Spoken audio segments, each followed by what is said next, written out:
When Pope Francis was here in Alberta, he spoke about grandparents. He talked about Mary's parents, Jesus' grandparents. It's wonderful things to say. And then it's come back over and over again in some of his reflections, maybe partly because he's kind of a grandparent figure himself now too. One of the touching images from his visit to Edmonton, I remember watching it. He was at the church in downtown Edmonton, and he was in the wheelchair, and he was leaving the church, and as he was leaving the church, he wheeled down this little passageway and lined up where all these First Nations people in wheelchairs as well. So here was Grandpa Francis meeting all these grandparents on his way out of the church. It was just a touching moment. I just thought, what a lovely moment for him. And he's obviously thought an awful lot about this third age of us growing older. So our reflections today, and then the one next month is a theme dear to his heart. He's going to talk about the conversation between generations. So he's going to talk using the prophet Joel. Old people will dream dreams, and young people will build visions, and how culturally today putting those pieces together is really going to be critical for our world. Putting the young and the elderly together, each with their own charism, he calls it. So figuring out what is our charism, and then what is the charism of the youth, and how do these go together. So today's sort of part one of this about us. In my family, we're all referred to as the Grays, and my nephews and nieces, they're the Greens. So you Grays and us Greens. So for all of you who are part of the Grays, welcome. It's nice to be together with all of you. So just a background to some of this that Pope Francis is aware of is he's aware of all this tension between the generations and this a lack of vision for the elderly. He sees the elderly almost as having no content. And part of that, he says, is we weren't supposed to be here. He said, we almost have to invent a vocation because we're living longer. And now, this period of our life now takes up a third of our life. I mean, we could, some of us, if we're really fortunate, might live to be 90. So imagine from 60 to 90, that's a third, that could be a third of our life could be spent in this age. So he said, it's almost like we're going to have to reacquire a sense of vocation for who we are at this period. And the culture doesn't want us. We're kind of waste.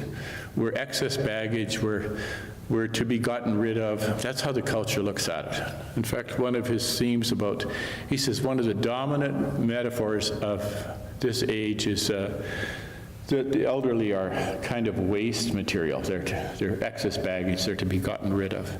So he said we're searching for a role for ourselves. And he has this lovely image. He said, this is not the time to ship your oars. So a great image, eh? It's not the time to put the oars up. You're not finished yet. We're not done yet. We still have a role of vocation. But we have to go and search it out in a sense. And then to help us to search it out, he says, we have this lovely image in Luke's gospel of Simeon and Anna welcoming the child in the temple. So let's just listen to that story. It's a beautiful story, and then he's going to unpack it for us. And I think he's provided some wonderful reflections on it, but it's a delightful story, and there's so much in it. When the time came for their purification according to the law of Moses, they brought him up to Jerusalem to present him to the Lord. As it is written in the law of the Lord, every firstborn male shall be designated as holy to the Lord. And they offered a sacrifice according to what is stated in the law of the Lord, a pair of turtle doves or 2 young pigeons. Now there was a man in Jerusalem whose name was Simeon. This man was righteous and devout, looking forward to the consolation of Israel, and the Holy Spirit rested on him. It had been revealed to him by the Holy Spirit that he would not see death before he had seen the Lord's Messiah. Guided by the Spirit, Simeon came into the temple, and when the parents brought in the child Jesus to do for him what was customary under the law, Simeon took him in his arms and praised God, saying, "Master, now you are dismissing your servant in peace according to your word. For my eyes have seen your salvation, which you have prepared in the presence of all people, a light for revelation to the Gentiles and for the glory of your people Israel." And the child's father and mother were amazed at what was being said about him. Then Simeon blessed them and said to his mother Mary, "This child is destined for the falling and the rising of many in Israel, and to be a sign that will be opposed to that the inner thoughts of many will be revealed, and a sword will pierce your soul too." There was a prophet, Anna, the daughter of Phalu, of the tribe Asher. She was of great age, having lived with her husband for 7 years after her marriage, then as a widow to the age of 84. She never left the temple, but worshiped there with fasting and praying day and night. At that moment she came and began to praise God and to speak about the child to all who were looking for the redemption of Jerusalem. Thanks, Helen.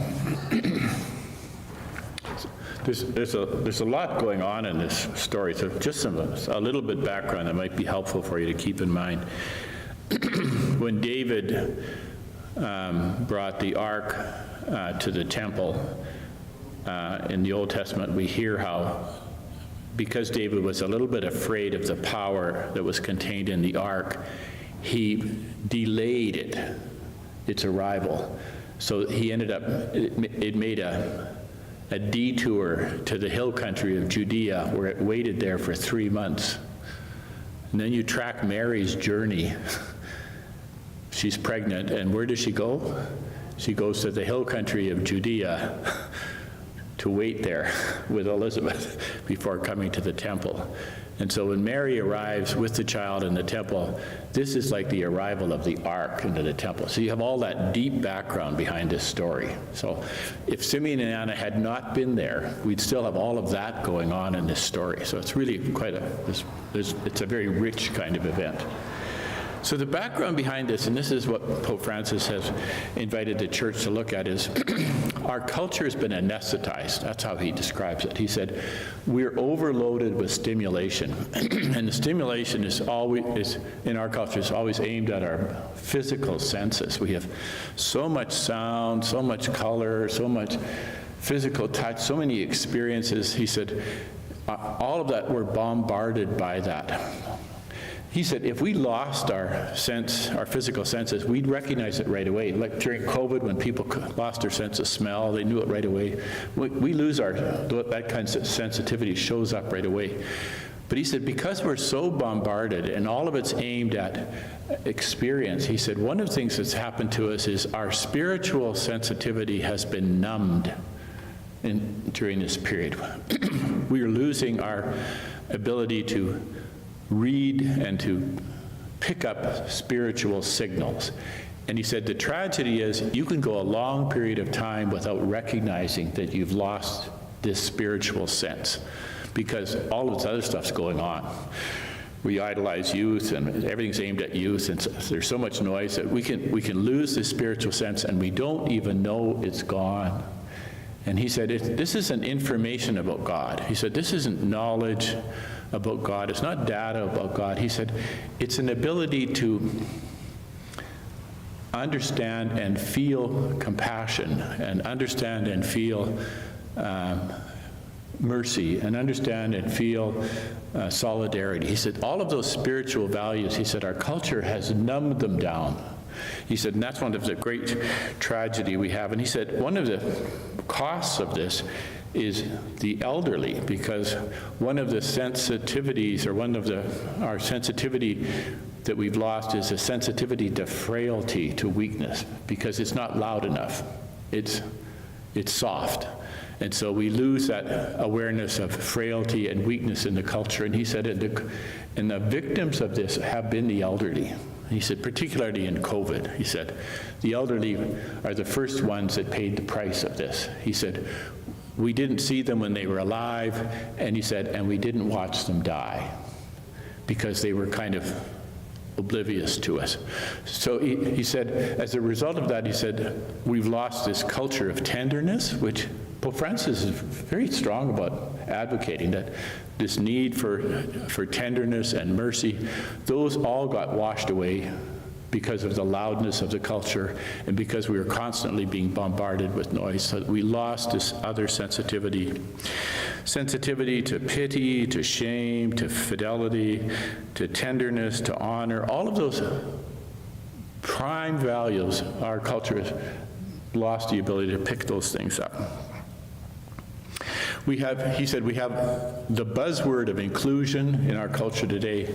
That's one of the, what it means to be awoke. Everybody's included. He said, but we really don't have that. He said, we only include those we identify with. We don't include everybody. But he said, so we've lost that culture of tenderness. We've lost this ability to recognize and include those who are weak or frail. So is there a positive side that we bring to this? And he suggests that as we enter this age of our third age, he says, there's a temptation in this age, he said, to become very settled. We like being what's familiar. We like being comfortable. We like our nice easy chair. I have my little lazy boy that I like to sit in. It's my favorite chair.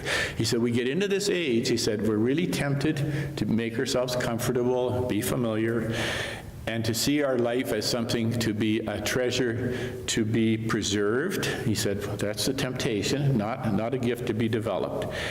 But he said, as we grow weaker, he said, we're also equipped in new ways.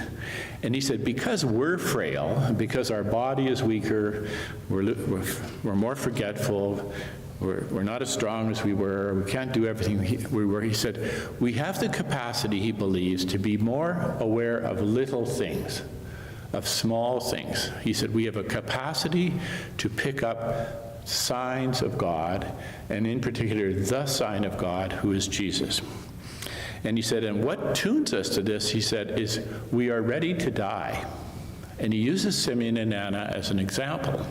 He says, Simeon and Anna are both ready to die. They're elderly. They know their life is coming to a close. They know they're now ready for a final encounter with God. That's in the back of their mind.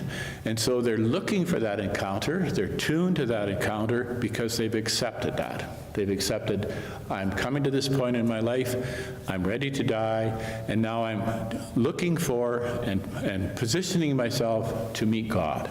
So I'm kind of looking in that direction. He said, and because of that, if we're willing to accept that it's time for us to get ready to die, get ready for this final encounter with God, he said, that can create in us an openness to see the presence of God who appears in little things, not dramatic things, not the signs that bombard us, but in little things, in frailty and weakness. And in particular, he says, and in the cross. He said, we're ready to see in the cross the appearance of God in our life, if we're kind of accepting of that. So he said, in this temple scene, he said, there's two things going on here in Simeon and Anna's life. One is this encounter with the child, and the other one is farewell to life. Both of those are going on in Simeon and Anna. They're saying farewell to life, and as a result of being able to do that, they were suddenly able to recognize the presence of God in this child. And Pope Francis suggests God comes at that moment to us in our senior years, not in big things, but in small things, in frail things, in the mystery of the cross. But all of that hinges on a willingness in us to make a big, significant change, and he describes it as a change from being an actor to being a witness. This is the big change that he advocates. Pope Francis notes, he said, imagine this scene in the temple. It's a busy place because people will be coming and going, bringing gifts to offer, offering prayers and sacrifices. most of whom missed the child. He said, they're coming and going. They might have even seen the parents there with the baby and said, oh, how nice, a baby, how sweet, isn't he cute, you know. You might have seen that, missed the significance of it completely. And then he quotes St. Augustine, and St. Augustine once said, he said, I'm afraid of the moment when God passes. And someone asked him, why are you afraid? He said, I'm afraid I won't notice. A lovely line from Augustine. He said, I'm afraid I won't notice. Because, Pope Francis says, Christ always comes as a challenge. He never comes to make us comfortable. He always comes as a challenge. And so it's easy for us to miss this. So Christ comes, and this is the form he comes. He comes as a child that Simeon and Anna did not conceive. This is not their child. This is not their grandchild. It's somebody else's grandchild. And he's not there for them. He's there for the next generation.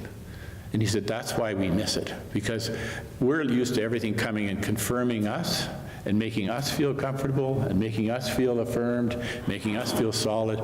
So that's what we're looking for if we're not ready to die and ready to look for frail signs, weak signs. And so he said, what Simeon and Anna have done is they've accepted that they're no longer protagonists. They're no longer going to be on the stage, in charge, being effective.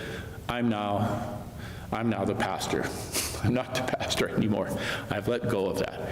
And he said that is so difficult for us to let go of because our culture values that so highly. We put such a value on being active and producing numbers, producing results.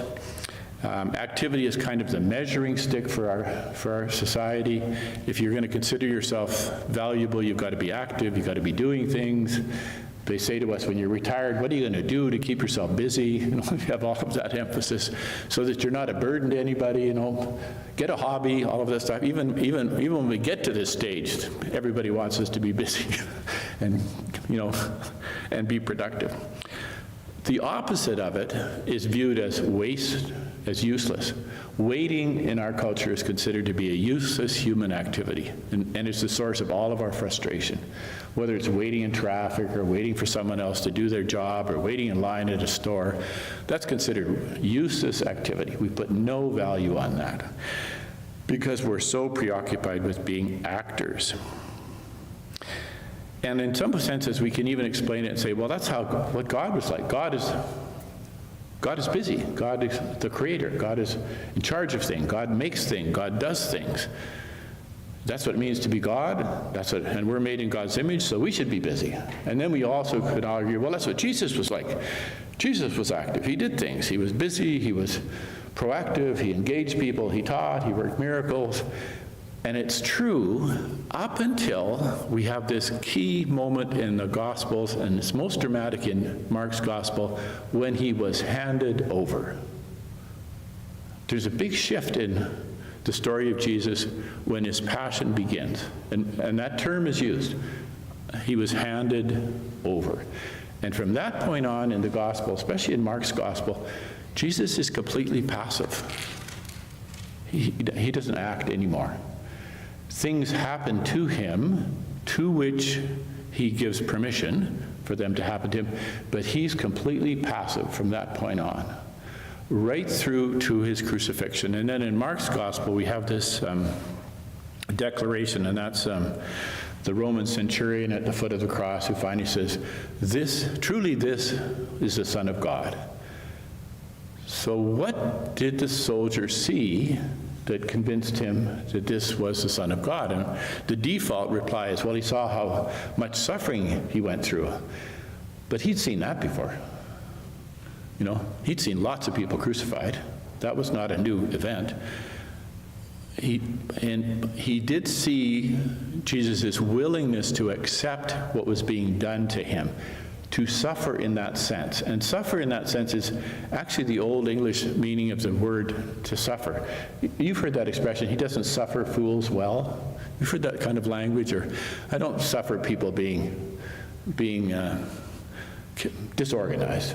what that language means is I don't put up with it. I don't want to put up with that.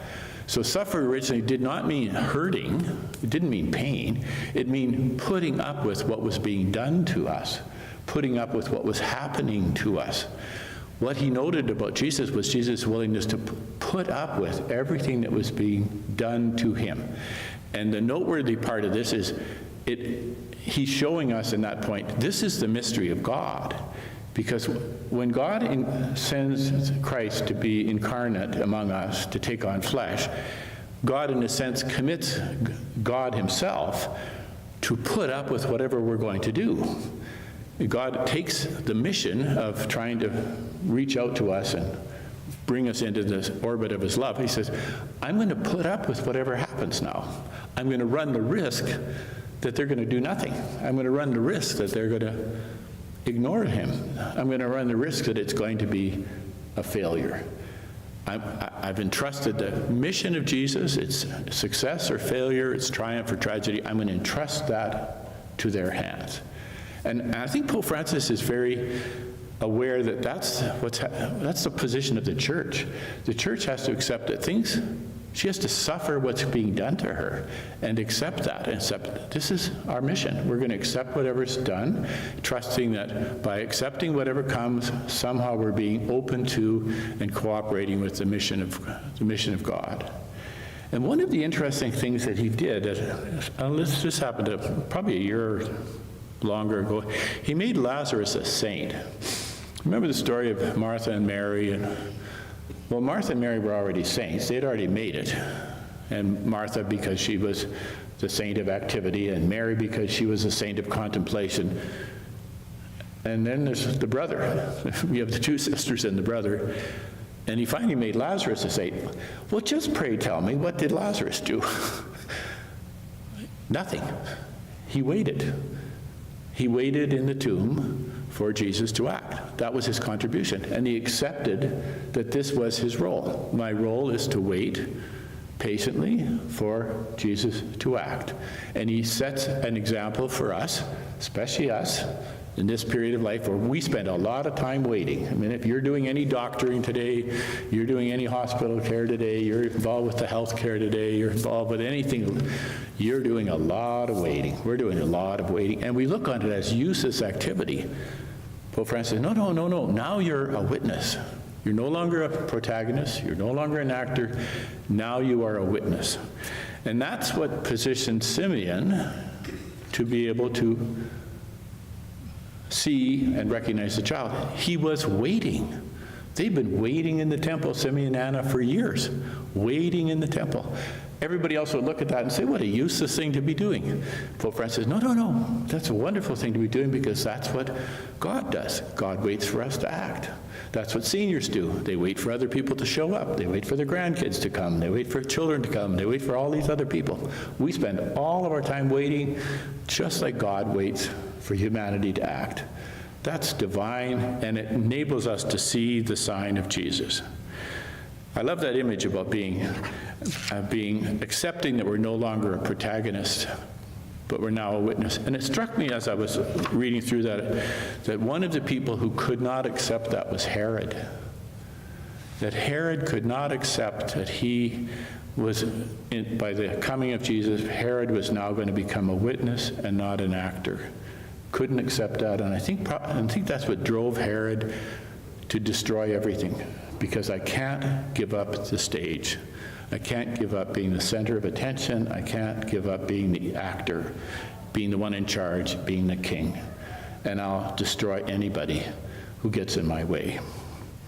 So that's the first thing is we have Simeon and Anna waiting in the temple. And then we have this lovely language from Simeon that Simeon sees. My eyes have seen. And he sees the child. But what Pope Francis points out is before Simeon can see, Simeon is seen. Because faith happens as Jesus looks at us. And we have to let Jesus look at us, because that gaze of Jesus, he said, it's that gaze that creates faith. When Jesus looks at us and he sees beyond all of our faults, he looks beyond our mistakes, he looks beyond our pettiness, all of that. And he sees right into our heart. And Pope Francis says, like a baby looks at you.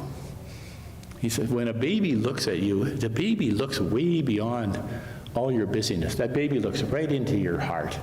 And that baby looks at you and he sees how wonderful you are. He sees how lovely you are.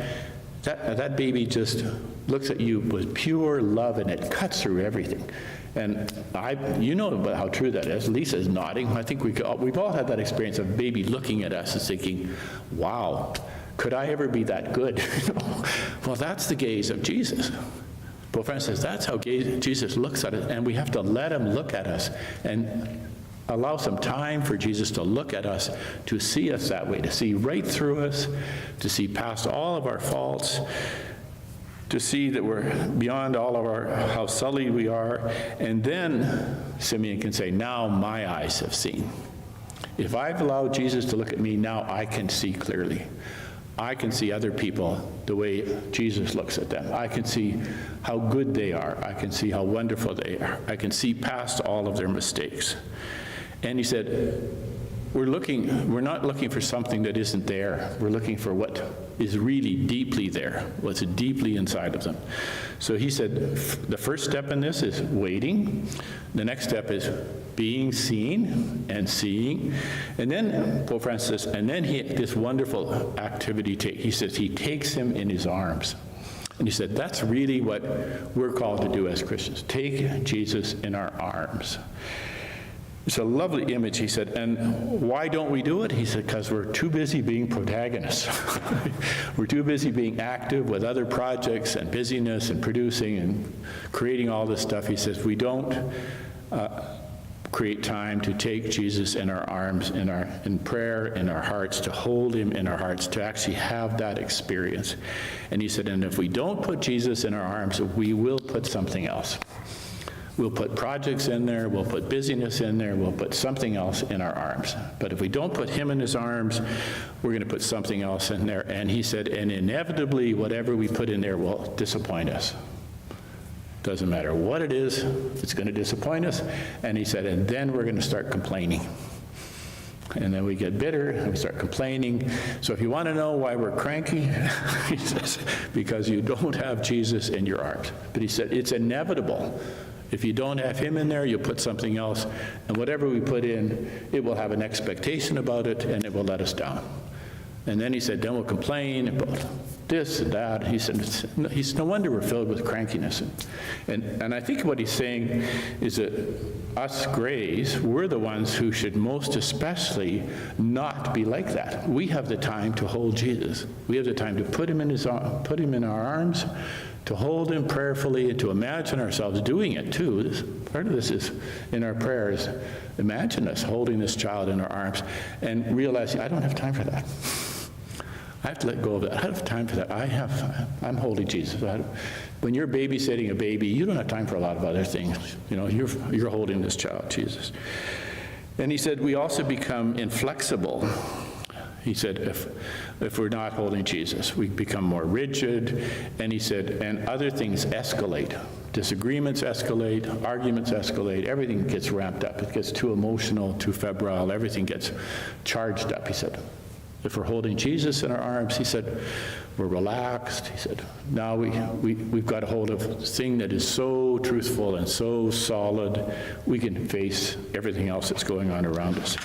So kind of a lovely image. And then the last thing he says about both Simeon and Anna, or one of the last things, he said, it transforms them. Simeon becomes a poet, and Anna becomes an apostle. And he said, there should be evidence of this. He said, if we're doing these things, if we're waiting, if we're allowing ourselves to be seen, if we're holding Jesus, he said, we will find a song. We'll find our own song. What am I singing? When I talk, what do I say? What words of praise come to my mouth?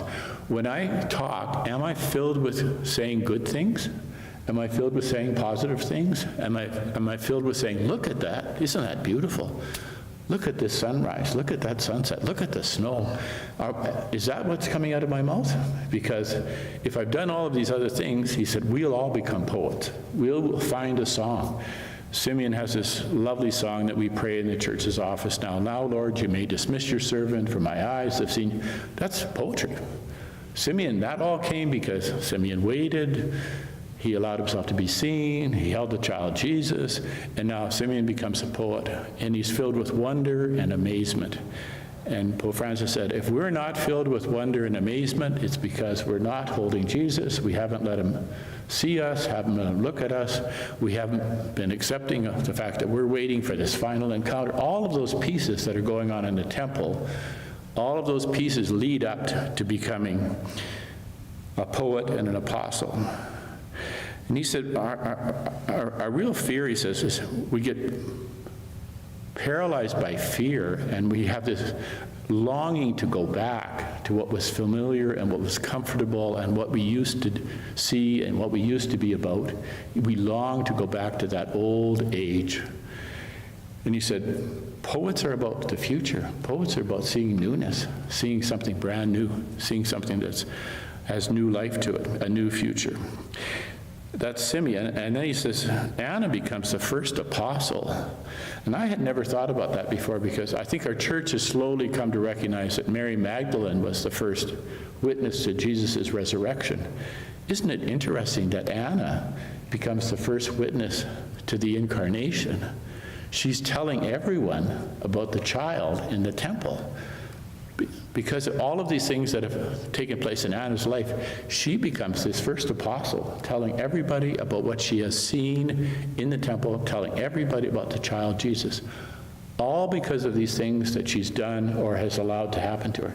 She becomes this new witness. And then, so when you have this scene, and this isn't Pope Francis' line, but it struck me as this is that both Simeon and Anna, they become midwives to the next generation. But Pope Francis does point this out. He said, Simeon holds this baby, and he said, it's not just an encounter with this child. He said, this is an encounter between generations. This elderly man, this newborn baby, he said, this is an encounter between generations. And he said, and that culture, or that encounter today, it's marked by hostility. Because he said, there's an old man in all of us that doesn't want to let go of the past, doesn't want to let go of what used to be, and sees the baby as a threat, sees the baby as, you're pushing me aside, you're shouldering me out of here. And I don't want to give up my spot. I don't want to be in charge. I don't want to give up being in charge anymore. And so he said, isn't it wonderful that Simeon does not see it that way? Because the promise isn't given to Simeon, it's given to the next generation. And our desire is, I want it given to me. I want the promise to be fulfilled in my life. And what Simeon and Anna both have to accept is, no, it's being fulfilled in the next generation and those who are coming. You think about our church, and one of the interesting things about our church now is our church is characterized by this new wave of immigration that's filling up our churches. By and large, they're not our children, and they're not our grandchildren. But they're coming, and they're here, and they're filling up the pews, but they're not our kids in a funny sense. So that you can see how tempting it would be for us to be resentful of them. Well, I'm not building all this for them. They're not my family. How is it that the promise is being fulfilled in a different generation? It's being given to them, and it's not being given to me. Because whenever God arrives in our life, God always destabilizes what we're standing on. God takes the foundation that we're standing on, and he shakes it and creates a new horizon. And God has always been doing that. When he said to Abraham, go to a new land, God is always saying that to us. And he says that to us in newness, in babies. God is always young. So how do we react to that? We can react, as Francis says, out of fear for our own security and what we have, what we are, or we can allow ourselves to be pushed out to new horizons, new frontiers. And he said, and if we're accepting of that, he said, the envy and between generations will disappear, the conflict between generations will disappear, and that we'll acquire a new sensitivity to what God is going to accomplish in the world around us. And just a note at the end, Pope Francis says, we need elders who are mature in this way, who aren't trying to be young, who aren't trying to keep up to everybody, who are willing to let go of what once was and accept a new life, who are mature in spirit and who are able to give hope and to bring life to others. So I thought it was a wonderful vision for seniors, for all of us to be able to think about, how am I living through those postures? How do I put up with waiting? How am I allowing myself to be seen? Am I spending time holding the child Jesus? Is there wonder in my heart? Is there amazement in my heart? Am I willing to look at what's coming and do whatever I can to allow it to be born, to allow it to have its own life? Am I willing to occupy this new place, no longer as a protagonist, an actor, but now a witness to what God is doing somewhere else? So is that helpful? Is that good enough for today?